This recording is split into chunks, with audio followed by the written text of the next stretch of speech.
gün bir orta əmək haqqı alan, daha doğrusu minimum əmək haqqı alan birisi məsəl üçün 420 manatla mağazaya girirsə, o aylıq yeyəcəklərini alır.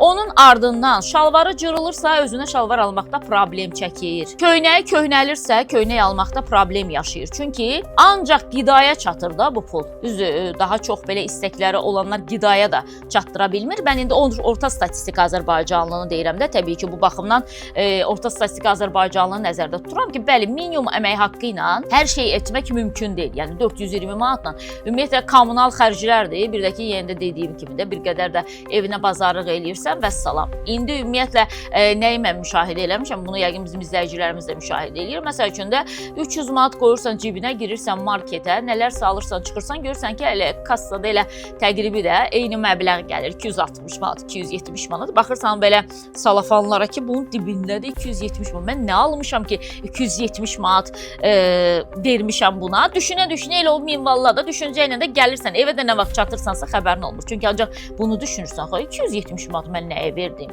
2 dənə toyuq aldım, məsəl üçün 1 kilo yağ aldım, nə bilim, biraz düyü aldım, biraz qənd aldım və salam, bitdi 270 manat. Sonra başlayır sənin qayğıların.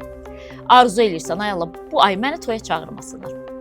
Toya çağırsalar ən azı 100 manat pul yazdırmalıyam, düzdürmü, necə yazdıracam, maaşım qutardı. Ay Allah, heç kimin yası düşməsin, əvvəl 5 manat, 10 manat yazdırmaq olurdu, yasa indi artıq utanırsa 5 manat, 10 manat necə yazdırasan ki? İndi yəni 5 manat demək olar ki, elə şeylərin qiymətidir ki, yəni elə belə də.